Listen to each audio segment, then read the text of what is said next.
Salut les scènes, bienvenue sur votre chaîne d'info Dragon Ball, anecdotes croustillantes et infos méconnues chaque jour dans votre Chrono à Times.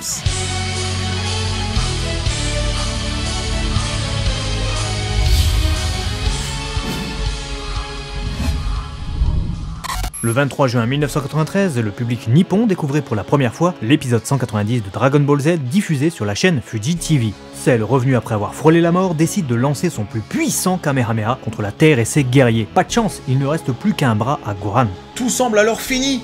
Imaginez que ce soit terminé comme ça. Sacrifice de Goku et hop, fin de l'histoire via le Kamehameha de Cell. Son Kamehameha qu'on voit là est d'ailleurs appelé Kamehameha destructeur de système solaire dans les jeux vidéo, conformément à ce que Cell annonce quand il le prépare. Vegeta va même jusqu'à s'excuser tant la situation est désespérée. Dende et Mister Popo au sanctuaire, mais aussi les Namek sur la nouvelle planète Namek, ressentent l'immense ki de Cell et se préparent au pire. On a pas mal de rajouts dans cet épisode, forcément, puisqu'il tient seulement sur la préparation du Kamehameha des deux parties, qui se fait en quelques pages seulement dans le manga. C'est la raison pour laquelle, ici avant même que Gohan ne prépare son Kamehameha, on a droit à un flashback de Cell, ou plutôt un souvenir qu'on a en partie jamais vu, et il est fort intéressant, puisqu'on y voit numéro 17 et numéro 18 de son monde futur tuer le Dr Gero et abandonner Cell dans le sous-sol du laboratoire du scientifique. Après 20 années de développement, il sort enfin et part à la recherche des deux formes de vie particulières. Mais il ne croise que quelques humains et absorbe leur énergie. Finalement, c'est une chance pour lui qu'il ait pu tomber sur Trunks et dérober sa time machine. Son passé est tellement intéressant, ça mériterait bien une petite vidéo ça. D'autant que l'anime a bien travaillé le dos et nous propose de beaux clins d'œil ici. Ouais, Gero n'arrivait pas à contrôler numéro 17 et numéro 18, et il meurt après s'être fait arracher la tête dans ce monde également. Et son laboratoire est aussi détruit. À croire que sur ça, le destin était presque immuable. Seule différence avec le monde présent, ici c'est numéro 18 qui donne le coup de grâce avec un Kigora. Après tout ça, on a un retour fracassant, celui de la Vioque. Baba la voyante, ouais je sais pas s'il est fracassant son retour, mais la tête de Gyumao, elle, s'est faite fracasser, ça c'est certain. Baba la voyante ne se rend chez Goku et Chi-Chi que dans l'animé pour le coup, afin de permettre à la mère de Gohan de suivre la fin du Cell Game. Mais c'est à cette occasion qu'en VO, Baba acquiert une nouvelle voix. Ah, bah du coup ça rend ridicule la phrase de Gyumao. Mais cette fois aussi, quand elle arrive. Exactement, incarné jusque-là par Takiguchi Junpei, un homme donc, cette vieille big de plus de 500 ans était facilement identifiable par sa voix profonde d'ancêtre.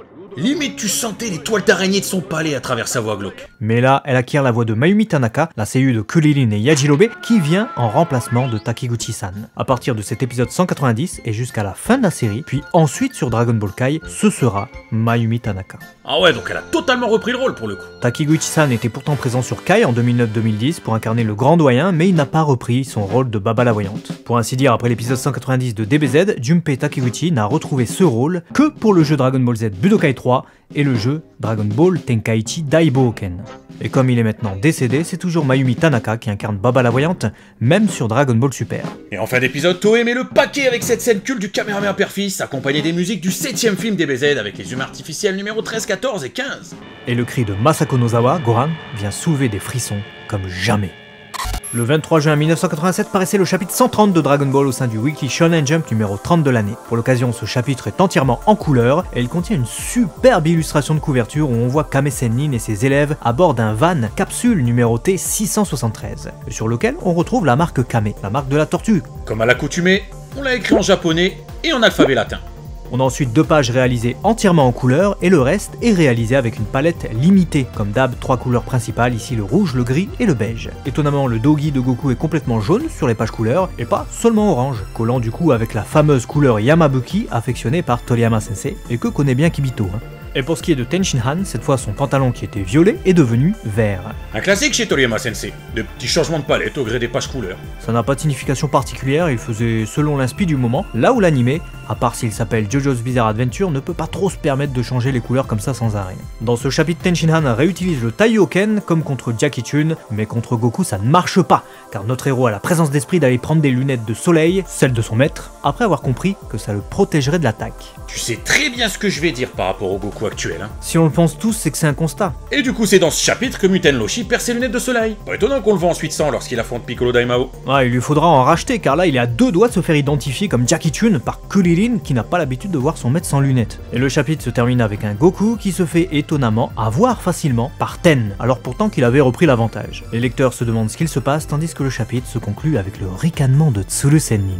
Et puisqu'on parle de vil personnage, ça m'amène à vous parler de ce commentaire de Toriyama Sensei qui accompagne la publication du chapitre dans le Weekly Shonen Jump. Il s'exprime à propos du deuxième film Dragon Ball qui s'apprête à sortir le 5 juillet 1987. Les ennemis Lucifer et Gastel sont cette fois designés par le directeur de l'animation qui a toute ma confiance, Minoru Maeda. Les grands moments qu'il faut voir plus que tout, c'est les affrontements de Goku et Krillin et les scènes d'action rapides contre ces monstres. Effectivement, c'était vif et le teasing du maître n'était clairement pas mensonger. Mais on aura peut-être l'occasion d'en reparler.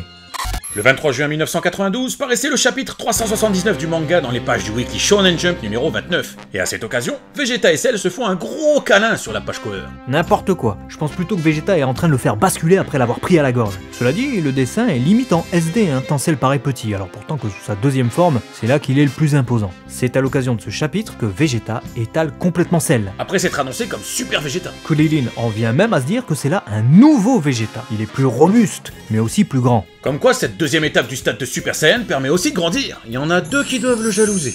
Et alors attention, notez bien cette pleine page. Un pacte parfait. Elle n'existe pas en animé. Hein?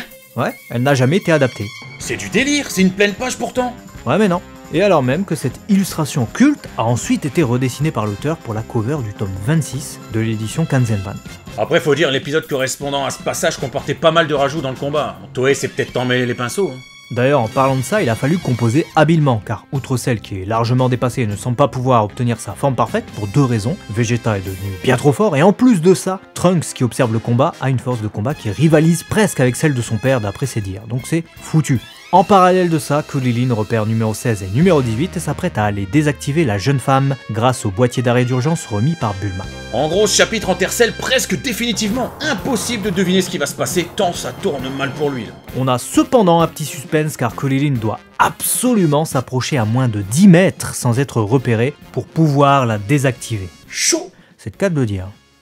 Le 23 juin, c'est la date anniversaire de Marc Lesser, comédien de doublage et voix de Son Gohan adulte et Trunks du futur notamment, sur la licence Dragon Ball.